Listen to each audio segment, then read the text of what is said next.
Double Bass is back today with a great suggestion from a viewer, Eagle Rare versus Old Forester 1924. Both are 10 years old. 1924 is 100 proof while Eagle Rare is 90 proof. Will 10 extra proof points be the difference for the 1924, or will the Eagle Rare have the better score in the long run? Stick around and find out. It's the Mash and Drum.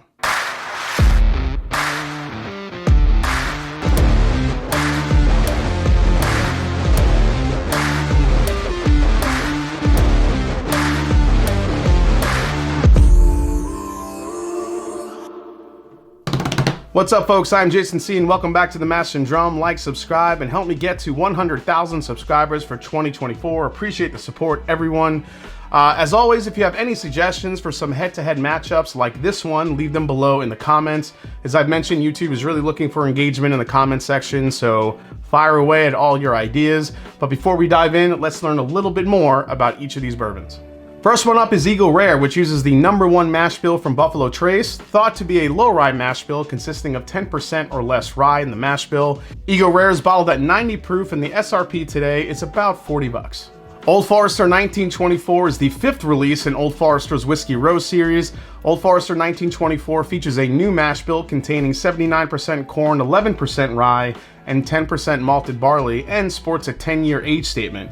Story goes, in 1924, Old Forester acquired barrels from closed distillers during Prohibition with different mash bills, and they blended them and bottled that liquid as Old Forester. Supposedly, this could be a blend of the early times mash bill that Old Forester still does distill, and their standard mash bill. Old Forester 1924 is an annual limited release, bottled at 100 proof and retails for 115 bucks.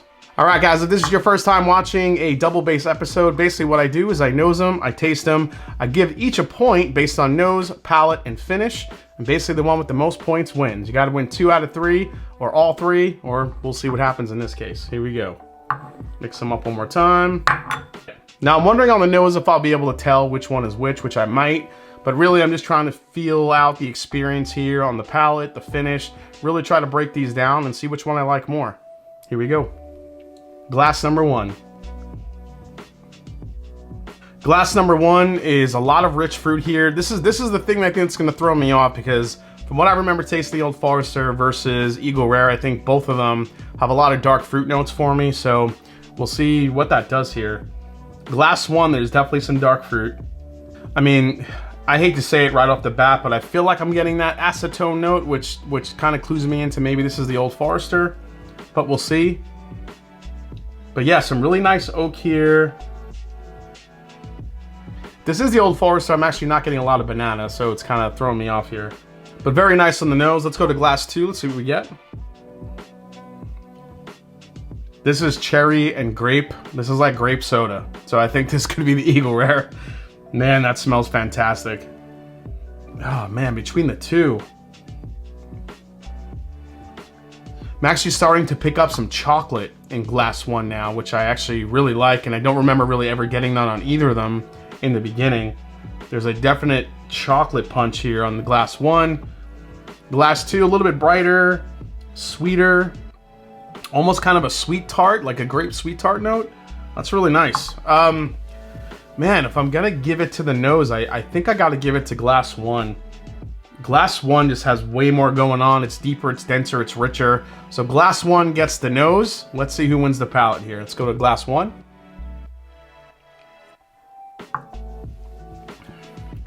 So I got that dark fruit right up front, and then it turned into chocolate-covered bananas, which is a note I don't remember getting on 1924 when I first reviewed it. I mean, the bottle could be opening up at this point.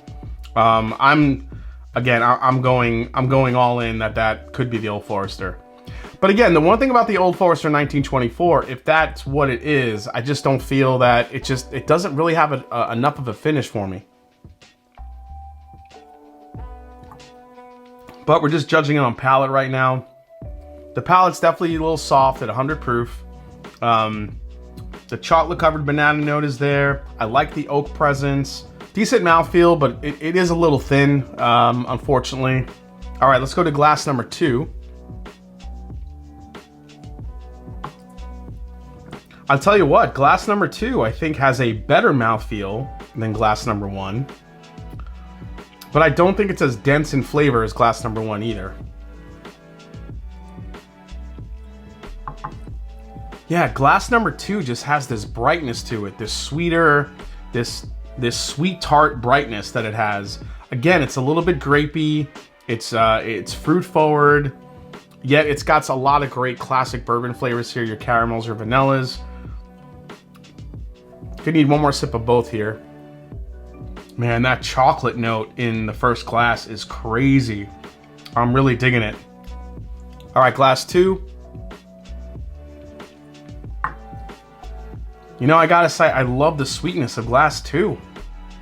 It really is good, but I still think glass 1 with the darker flavors just kind of beats it out for me. I'm a sucker for darker flavors here, you know, in bourbons and whiskeys. So I think glass 1 has it over glass 2 in that regard. So really, glass 1 has already kind of won the matchup. It's taking 2 out of the 3 categories. But let's talk about the finish really quick here.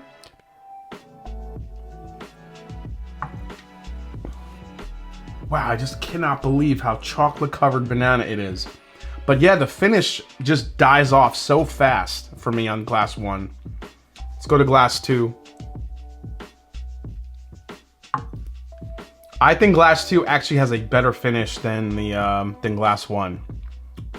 I think it's just the sweetness carries all the way through to the finish and leaves a little bit of like that lingering dark fruit note, whereas glass 1, I want that chocolate-covered banana note to kind of continue, and it just kind of falls off really quick. So if glass 2 has anything going for it, I think it has a slightly better finish than glass 1. But glass 1 for me takes this matchup. Let's see which one it is. All right, thank God I was right. It is the Old Forester 1924 that takes this matchup. I just think the darker flavors in this bottle is what kind of took out the Eagle Rare. Even though the Eagle Rare is very good, I do actually think this was a lot closer than I thought it was going to be. But the Eagle Rare definitely holds its own, especially on the finish, which is crazy, being 10 proof points lower. There's one thing the Old Forester has going for it. It's like kind of like that chocolate-covered banana with a hint of dark fruit type note going on in it. So pretty good matchup, but I love the suggestion. But for me, the Old Forester 1924 actually took it. All right, guys, hope you enjoyed this double bass episode here on the Master and Drum. We put Old Forester 1924 versus Eagle Rare from Buffalo Trace. Hope you enjoyed it. If you did, hit that subscribe button below. Please hit the like button. And if you haven't yet, find me on Instagram. Let me know down in the comments if this is how you thought it was going to go. Let me know down in the comments what you thought of the matchup. And again, please leave your suggestions down there for any other future matchups. And as I always say, it's not about the whiskey, it's the people you share it with. So let's blend these together and see what we get. I'm gonna put the Eagle Rare in there.